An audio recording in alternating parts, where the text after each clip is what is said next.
Leviticus 18.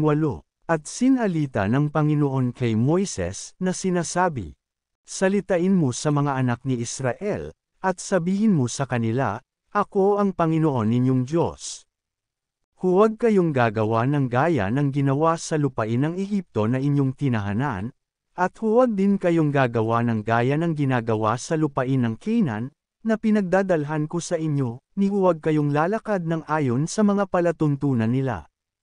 Tutuparin ninyo ang aking mga kahatulan, at iingatan ninyo ang aking mga palatuntunan, na inyong lalakaran, ako ang Panginoon ninyong Diyos.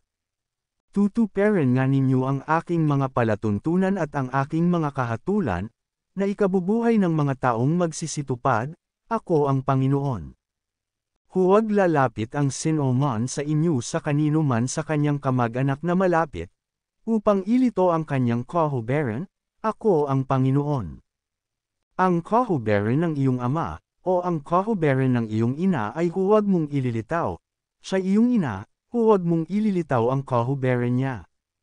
Ang kahuberan ng asawa ng iyong ama ay huwag mong ililitaw, yaon nga'y kahuberan ng iyong ama. Ang kahuberan ng iyong kapatid na babae, na anak ng iyong ama o anak ng iyong ina, maging ipinanganak sa sarili o sa ibang bayan, ay huwag mong ililitaw ang kahuberan nila. Ang kahuberan ng anak na babae ng iyong anak na lalaki, o ng anak na babae ng iyong anak na babae, ay huwag mong ililitaw ang kahuberan nila, sapagkat ang kahuberan nila ay kahuberan mo rin. Ang kahuberan ng anak ng babae ng asawa ng iyong ama, na naging anak sa iyong ama, siya'y kapatid mo, huwag mong ililitaw ang kahuberan niya. Ang kahuberan ng kapatid na babae ng iyong ama ay huwag mong ililitaw, siya'y kamag-anak na malapit ng iyong ama. Ang kahuberan ng kapatid na babae ng iyong ina ay huwag mong ililitaw, sapagkat siya'y kamag-anak na malapit ng iyong ina. Ang kahuberan ng kapatid na lalaki ng iyong ama ay huwag mong ililitaw, sa asawa niya ay huwag kang sisiping, siya iyong ali. Ang kahuberan ng iyong manugang na babae ay huwag mong ililitaw, siya'y asawa ng iyong anak, ang kahuberan niya ay huwag mong ililitaw. Ang kahuberan ng asawa ng iyong kapatid na lalaki ay huwag mong ililitaw, kahuberan nga ng iyong kapatid na lalaki. Ang kahuberan ng isang babae at ng kanyang anak na babae ay huwag mong ililitaw. Huwag mong pakikisamahan ang anak na babae ng kanyang anak na lalaki o ang anak na babae ng kanyang anak na babae, upang ilito ang kanyang kahuberan, sila'y kamag-anak na malapit, kasamaan na. At huwag kang makikasama sa isang babaeng kalakip ng kanyang kapatid, na magiging kaga niya, na iyong ililitaw ang kahuberan nito, bukod sa kahuberan niyaon, sa buong buhay niya. At huwag kang sisiping sa isang babae na ililitaw ang kahuberan niya habang siya'y marumi sa kanyang karumalan.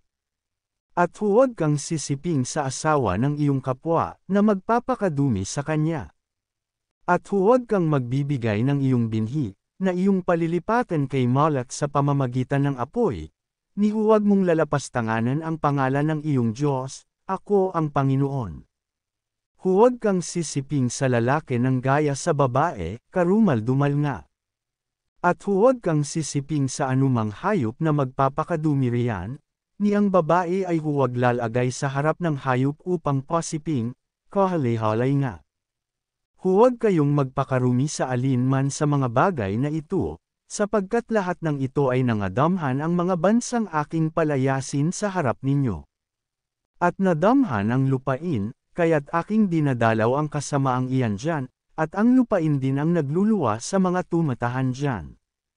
Inyong ang iingatan ang aking mga palatuntunan, at ang aking mga kahatulan, at huwag kayong gagawa ng anuman sa mga karumal-dumal na ito, maging ang mga tubo sa lupain o ang mga taga-ibang bayan man na nakikipamayan sa inyo. Sapagkat ang lahat ng karumal-dumal na ito, ay ginawa ng mga tao sa lupaing iyan, na mga unakay sa inyo, at ang lupain ay nadamhan. Upang huwag naman kayong iluwa ng lupain, sa pagkahawa ninyo, na gaya ng pagluluwa sa bansang nagsitahan ng unakay sa inyo. Sapagkat yaong lahat na gumawa ng alinman sa mga kahalayang ito, Sa makatuwid bagay ang mga taong mag-aygowa ng gayon ay ihihiwalay sa kanilang bayan.